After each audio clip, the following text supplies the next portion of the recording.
Per definire un fenomeno come quello della distribuzione di una specifica entità su un determinato territorio geografico, è necessario fissare un rigoroso sistema di riferimento. Ciò è indispensabile per verificare la presenza o l'assenza dell'entità considerata in una specifica porzione del territorio esaminato, nonché per eseguire confronti fra diverse unità territoriali. Per il nostro scopo, dunque, un sistema idoneo a rappresentare la distribuzione delle specie floristiche su un territorio ci deve consentire di sapere se in una particolare area è presente una determinata specie. E ciò, con un semplice conteggio, ci permette anche di poter conoscere il numero delle diverse specie che si trovano nell'area considerata.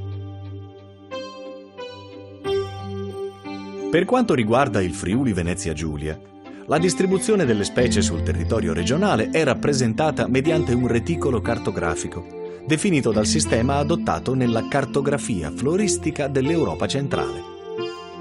L'unità convenzionale del reticolo è denominata area di base ed è identificata attraverso i corrispondenti numeri di riga e colonna del reticolo e dalla denominazione della località geografica più importante compresa nell'area stessa. L'area di base, in prima approssimazione, può essere assimilata ad un rettangolo di circa 11 x 13 km, cui corrisponde una superficie di circa 143 km². Il metodo si integra con il sistema cartografico dell'IGM e ad ogni area di base corrisponde una tavoletta in scala di 1 a 25.000 della Carta Tecnica Regionale.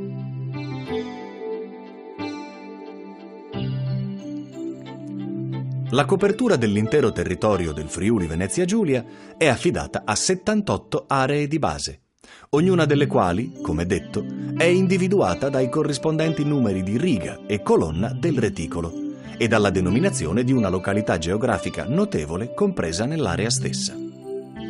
L'area di base 147 Gorizia, per esempio, è costituita dalla porzione di superficie interessata dal capoluogo isontino e dalle aree appartenenti ai comuni limitrofi. Il reticolo cartografico consente dunque di individuare geograficamente un'area e attraverso rilievi di campo o dati di letteratura di censire nel suo ambito la presenza di specie floristiche. Ciò permette di rappresentare la distribuzione delle piante sull'intero territorio regionale, evidenziando per ciascuna specie la sua esistenza o meno entro una determinata area di base. Scopriamo così che quasi in tutti i boschi di latifoglie del territorio regionale, a primavera, si aprono le corolle azzurro-violette della pervinca minore, che solo lungo la costiera triestina fa bella mostra di sé l'Euforbia adriatica, che gli ambienti rocciosi del Parco delle Prealpi Giulie sono ospitali per l'endemica campanula di Zois e che solo le barene della laguna si tingono di lilla quando le ammucchiate di limonio si impongono sulle altre specie.